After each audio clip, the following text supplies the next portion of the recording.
மாடி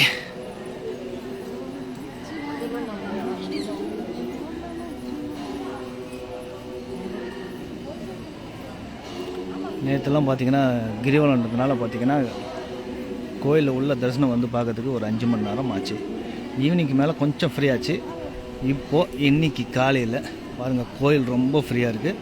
இந்த முன்னாடி வரைக்கும் கூட கியூ இல்லை, உள்ள வரைக்குமே போயிடுச்சு. இன்றைக்கி ஃப்ரீயாக தரிசனம் பண்ணலாம். இப்போ எல்லாருமே வந்து நம்ம கோபுர தரிசனம் பார்த்துக்கோங்க.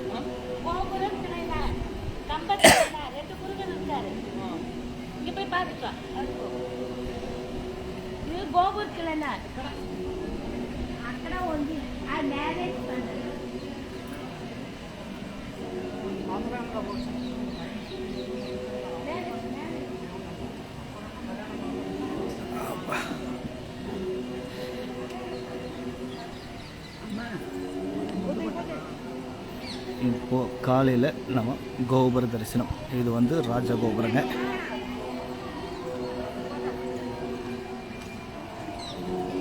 இது வந்து பெரிய நந்தி. இந்த பிரதோஷத்தப்போ பார்த்திங்கன்னா இந்த நந்திக்கு தான் நல்லா பிரம்மாண்டமாக அங்கே நடக்கும்.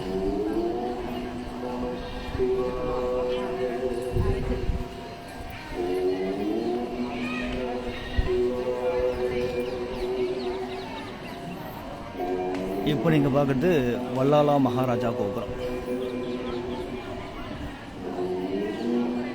அதுக்கு முன்னாடி இருக்கிறது பார்த்திங்கன்னா கோபுரத்து இளையனார் சன்னதி. அப்படியே இங்கே பார்த்திங்கன்னா பாதாள லிங்கம் இருக்கும். அந்த பாதாள லிங்கத்தை போய் பார்க்கலாம். 1000 கால் மண்டபம் இருக்குது. இந்த பாதாள லிங்கம் வந்து ரொம்ப அற்புதமாக இருக்குங்க. அதுக்குள்ளே தான் பார்த்திங்கன்னா ரமணர் பல காலம் வந்து தியானம் இருந்தார். இந்த ராஜகோபுரம் தமிழ்நாட்டில் எத்தனையாவது பெரிய கோபுரம் அப்படின்னு தெரிஞ்சவங்க கீழே கமெண்ட் பண்ணுங்கள். மொத்தம் 217 அடி உயரங்க. அதுக்கு பக்கத்தில் இதோ லெஃப்ட் சைடில் இருக்கிறது பார்த்திங்கன்னா 1000 கால் மண்டபம். அது வந்து ருத்ராட்ச் பந்தல் சொல்லுவாங்க, 4 கால் மண்டபம். அந்த பக்கம் நம்ம திருமஞ்சன கோபுரம் தெரியுதான்னு பார்ப்போம்.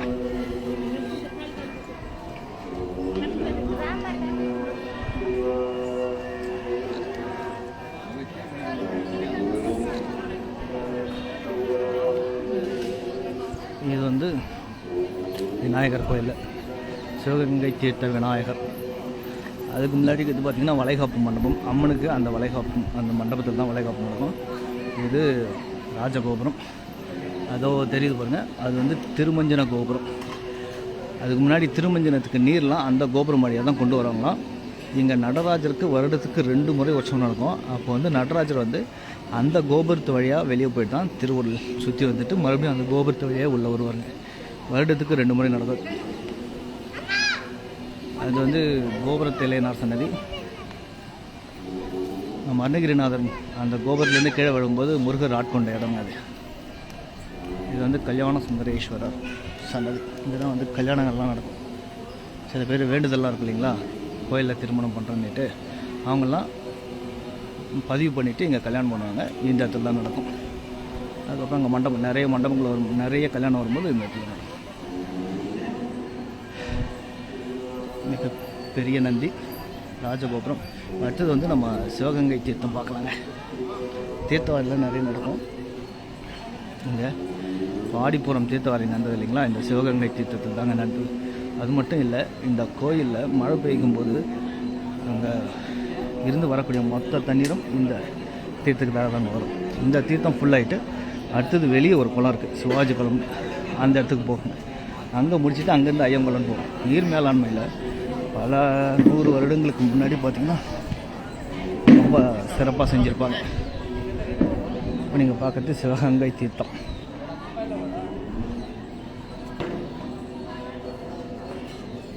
கங்கை புண்ணிய தீர்த்தம்.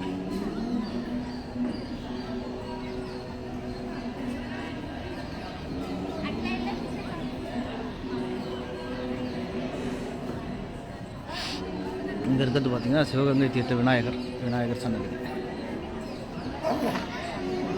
வல்லாள மகாராஜா கோபுரம். அங்கே பாருங்கள் மலையே சிவனாக இருக்கக்கூடிய நம்ம திருவண்ணாமலை அண்ணாமலையார். மலையே சிவன்.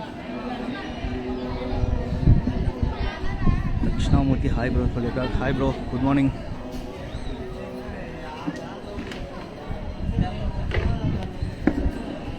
இங்கே பாருங்கள், இந்த வளைகாப்பு மண்டபத்தில் பார்த்திங்கன்னா அம்மனுக்கு வந்து வளைகாப்பு நடக்குங்க. இந்த கோயிலே பார்த்திங்கன்னா இந்த வளைகாப்பு மண்டபத்தில் தான் பார்த்திங்கன்னா நிறைய சிற்பங்கள் இருக்குங்க. ரொம்ப அருமையான சிற்பங்கள் இருக்கும்.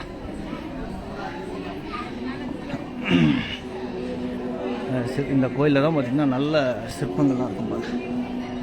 அங்கே மேலே அப்படியே அந்த பூதகணங்கள் அப்படியே வரிசையாக இருக்குது பாருங்க.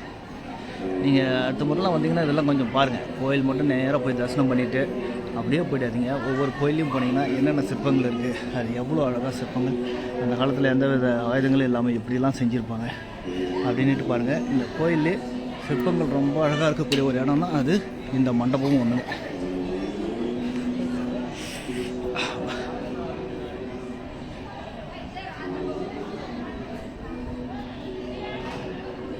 நேற்றுலாம் பார்த்தீங்கன்னா பயங்கர ரஷ்ஷாக இருந்ததுங்க. இன்றைக்கி கூட்டமே இல்லை பாருங்கள். நீங்கள் இந்த மாதிரி ஒரு ஒர்க்கிங் டேஸில் வந்தீங்கன்னா இந்த கோயிலில் இருக்கக்கூடிய மொத்த சன்னதிகளையும் பார்க்கலாம், ஃப்ரீயாக பார்க்கலாம். நீங்கள் இந்த கோயிலில் முழுசாக பார்க்கணும்னாலே ஒரு நாள் ஆகுங்க. அவ்வளோ பெரிய கோயிலுங்க. மொத்தம் 5 பிரகாரங்கள் இருக்கும். ஒவ்வொரு பிரகாரத்துலையுமே எண்ணற்ற சன்னதிகள் இருக்குது, எண்ணற்ற சிறப்புகள் இருக்குங்க. இந்த கோயிலில் எல்லாருக்குமே சிறப்பு. இது வந்து சிவன் கோயில், அண்ணாமலையார் கோயில் சொன்னால் கூட நமக்கு நினைக்க முக்தி தரக்கூடியவர் அண்ணாமலையார். இது அம்மனுக்கு பார்த்திங்கன்னா தண்ணில் பாதியை கொடுத்த இடம் இந்த ஸ்தலம். பார்த்திங்கன்னா நம்ம திருவண்ணாமலை கோயில் அந்த மலை மேலே பார்த்திங்கன்னா அர்த்தநாரீஸ்வரர் கோயில் இருக்குங்க. அதுக்கப்புறம் இங்கே அம்மன் சன்னதிக்கு முன்னாடி பார்த்திங்கன்னா தீமிதி திருவிழா நடக்குங்க. அதுக்கப்புறம் முருகர் வந்து அருணகிரிநாதருக்கு 2 முறை காட்சி கொடுத்த கோயிலுங்க.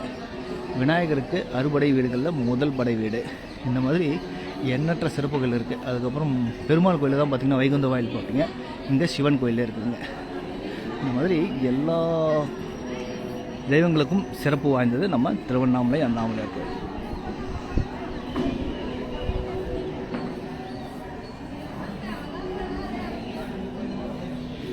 நீங்கள் இந்த கோயிலில் பர்டிகுலராக எதனா தெரிஞ்சுக்கணும் அப்படின்னாலும் கமெண்ட் பண்ணுங்கள். நம்ம சேனல் வந்து திருவண்ணாமலை ட்ராவலர். இந்த கோயிலில் நடக்கக்கூடிய எல்லா விசேஷங்களையும் நம்ம அப்டேட் கொடுத்துட்டே இருப்போம். நம்ம சேனல் வந்து ஃபேஸ்புக்கில் பேஜ் இருக்குது, யூடியூப் சேனல் இருக்குது, இன்ஸ்டாவில் இருக்கும். எல்லாத்துலேயும் திருவண்ணாமலை ட்ராவலர் தாங்க வரும். நீங்கள் ஃபாலோ பண்ணிக்கோங்க. அதோ தெரியுது பாருங்கள், அது வந்து அம்னி அம்மன் கோபுரம். இந்த நம்ம திருவண்ணாமலையில் மொத்தம் 9 கோபுரங்கள் இருக்குது. அதில் 2வது பெரிய கோபுரம் அம்னி அம்மன் கோபுரம். அது வந்து ஒரு பெண் சித்தரால் கட்டி முடிக்கப்பட்டது. ராஜாக்களை வந்து முழுமையாக கட்டி முடிக்கல, ஒரு 3/4 வயசில் வந்து நின்றுச்சுங்க. அதுக்கப்புறம் அந்த பெண் சித்தர் அம்மணி அம்மாள் அவங்களுடைய முயற்சி எடுத்து அதை கட்டி முடித்தாங்க. அதனால் பார்த்திங்கன்னா அந்த கோபுரத்துக்கு அம்மணி அம்மாள் கோபுரம்னு பேர் வச்சுருக்கோம்.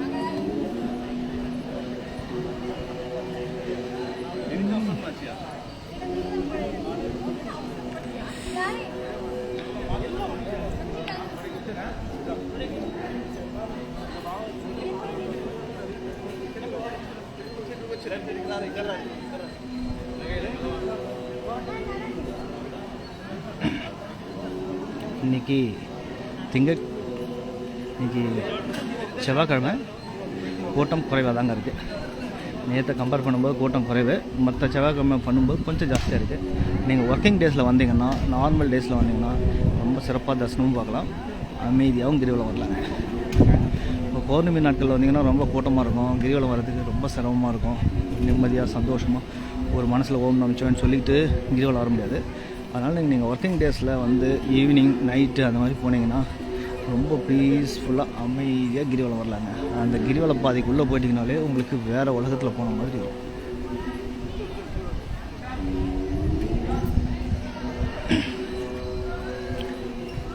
இப்போ நாம் நிற்கிறது பார்த்திங்கன்னா 5வது பிரகாரம். 5வது பிரகாரத்தில் இருக்கும். அதே மாதிரி இங்கே இன்னும் உள்ளே போனீங்கன்னா பிரம்ம தீர்த்தம் ஒன்று இருக்கும். மொத்தம் இந்த கோயிலில் 2 தீர்த்தம். பிரம்ம தீர்த்தம் உள்ளே இருக்கும். இது வந்து சிவகங்கை தீர்த்தம். இது வந்து ருத்ராட்சி பந்தல் சொல்லுவாங்க. அதே மாதிரி இங்கே இருக்கக்கூடிய 1000 கால் மண்டபம் பார்த்திங்கன்னா ரொம்ப பிரம்மாண்டமாக இருக்குங்க. அது உள்ளே வேணால் இன்றைக்கி போய் பார்க்கலாம் வாங்க. இந்த ஆயிரங்கால் மண்டபம், இந்த 5ஆம் பிரகாரத்தில் இந்த ஆயிரங்கால் மண்டபம் இருக்கு இல்லைங்களா, அது வந்து ஒரு சமூகத்தாருக்கு இருந்தது. அப்போ கிருஷ்ணதேவராயர் தான் என்ன பண்ணார்னா அவங்கக்கிட்ட பேசி அந்த இடத்த வாங்கி அந்த இடத்துல ஆயிரங்கால் மண்டபம் கட்டினாருங்க. இந்த ஆயிரங்கால் மண்டபம் கட்டும்போதே பார்த்திங்கன்னா அங்கே பாதாள லிங்கம் இருந்தது.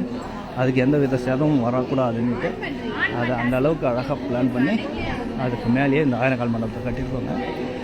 இந்த கோயிலோட யானை வந்து ருக்கு இருக்கும்போது இந்த ஆயிரங்கால் மண்டபத்தில் தானே இருக்கும். ஸோ நாம் இந்த பிரம்மாண்டமான இந்த ஆயிரங்கால் மண்டபத்துக்குள்ளே போய் பார்ப்போம்.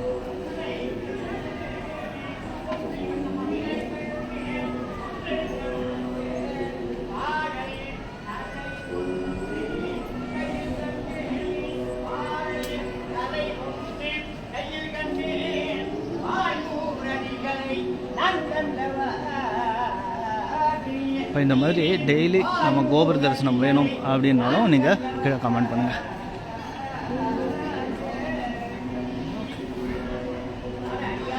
இதெல்லாம் பார்த்திங்கன்னா நேற்று கிரிவலத்துக்கு வரும்போது பக்தர்கள் உள்ள க்யூவில் நிற்பாங்க இல்லையா, வெயிலாக இருந்தது இல்லையா, அதுக்காக நிழற்பந்தல் அமைச்சு ஃபுல்லாக க்யூ கட்டிருக்காங்க.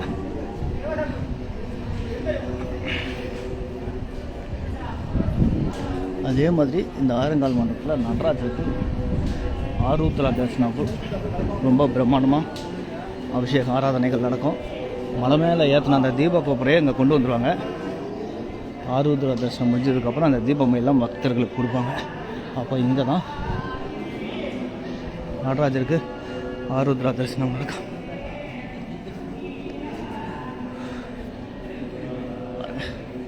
மிக பிரம்மாண்டமான இதை பாருங்கள், நம்ம தீபத்தப்போ ஏற்றுவாங்க இல்லையா, அந்த தீப கோப்புரை இதுதாங்க.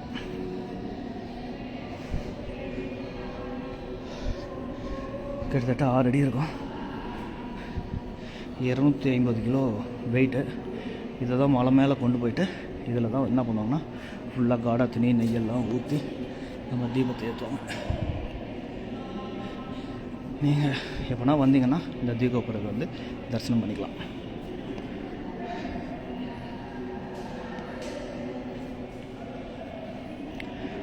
பாருங்கள், ஒவ்வொரு தூணுமே வந்து எந்த தூண்லேயுமே சிற்பம் இல்லாத தூணே இருக்காதுங்க. இங்கே ஒவ்வொரு தூண்லேயும் என்னென்ன சிற்பங்கள் இருக்குதுன்னு பார்த்து முடிக்கணும்னா அதுக்கே ஒரு நாள் ஆகும். அந்தளவுக்கு சிற்ப வேலைப்பாடுகளுடைய தூண். சரிங்க, இப்போ நம்ம இன்னொரு ஆச்சரியத்தை பார்க்கலாமா? பொதுவாக இப்போ இது பார்த்திங்கன்னா இந்த தீபத்துக்கு ஏற்றிருப்பாங்க. இதுக்கு முன்னாடி ஏற்றின அந்த தீப கோப்பரைகள்லாம் எங்கே இருக்குது, என்ன பண்ணுறாங்கன்னு பார்க்கலாமா? வாங்க பார்ப்போம்.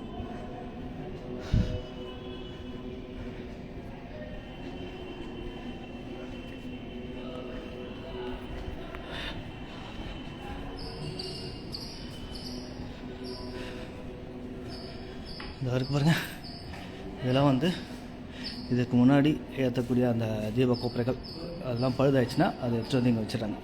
பல காலங்கள், இப்போ ஒரு தீப கோப்பரையும் பார்த்திங்கன்னா பல வருஷங்கள் வரும். இதெல்லாம் அதுக்கு முன்னாடி எந்தெந்த சைஸில் டிஃப்ரெண்ட்டாக சைஸஸ் இருக்கும் தீப கோப்பரை. நீங்கள் அது வந்தாலும் இங்கே மட்டும்தான் பார்க்க முடியும். ஆயிரங்கால் மண்டபத்துக்குள்ளே வந்தீங்கன்னா அங்கே இருக்குங்க.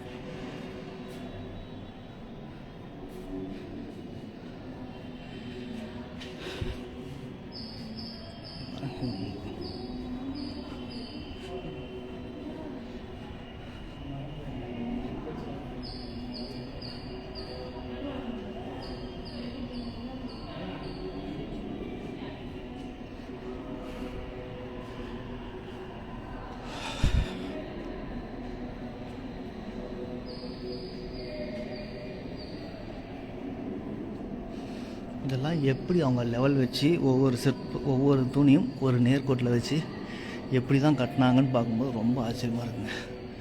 அப்படியே ஒரே நேர்கோட்டில் வச்ச மாதிரி இருப்பாங்க. பாருங்கள், சிம்மம்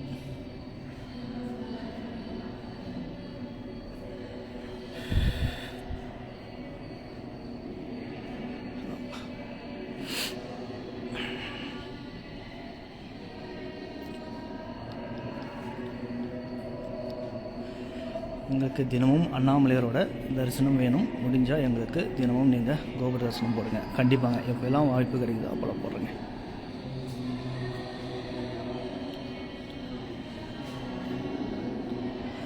டுடே வரலாமா ப்ரோ? தாராளமாக வரலாங்க, கூட்டம் கம்மியாக தாங்க இருக்குது.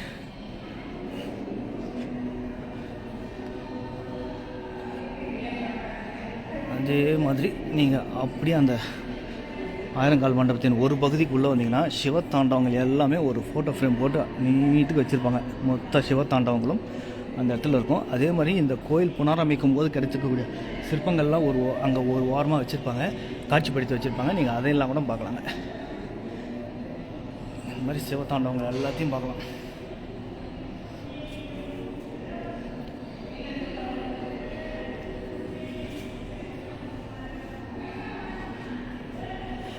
இந்த ஆயிரங்கால் மண்டபத்தின் ஒரு பகுதியில் பார்த்திங்கன்னா இந்த கோயிலில் கண்டெடுக்கப்பட்ட சிற்பங்கள்லாம் வச்சுருப்பாங்க.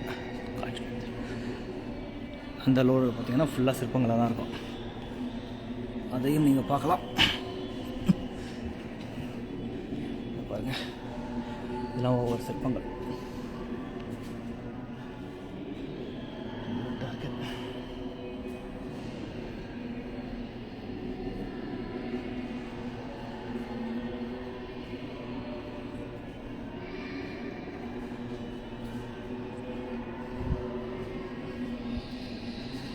இது பாருங்கள், ஒரு கல்வெட்டு.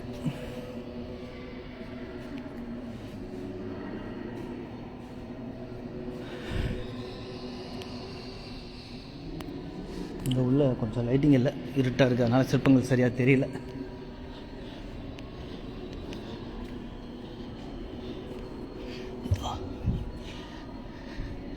இதற்கு இந்த தீபத்துக்கு முன்னாடிலாம் பார்த்திங்கன்னா இந்த ஆயிரங்கால் மண்டபம் எப்பவுமே மூடி தான் இருக்கும். அந்த தீபத்துக்கு அப்புறம் பார்த்திங்கன்னா ஃபுல்லாக திறந்து வச்சுருக்காங்க. மக்கள் எல்லாம் வந்து பார்த்து பிரம்மாண்டமாக இருக்கக்கூடிய இந்த ஆயிரங்கால் மண்டபத்தை பார்த்துட்டு பிரமிச்சு வியந்து போகிறாங்க.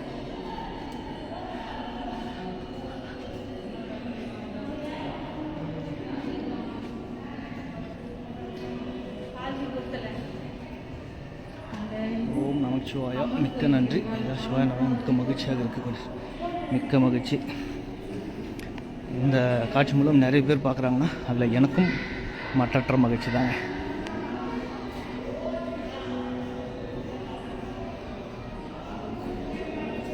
கோபுர தரிசனம் போடுங்கன்னா கண்டிப்பாங்க, முடிஞ்ச அளவுக்கு டெய்லி போடுறாங்க. பாருங்க, கோபுர தரிசனம்.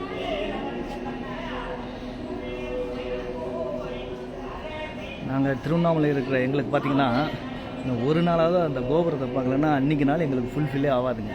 கண்டிப்பாக ஒரு நாளாவது வந்து நம்ம அந்த கோபுர தரிசனத்தை பார்த்தோம்னா தான் எங்களுக்கு அவ்வளோ சந்தோஷம்.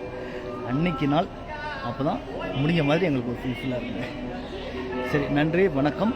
மீண்டும் நாளைக்கு சந்திக்கலாம்.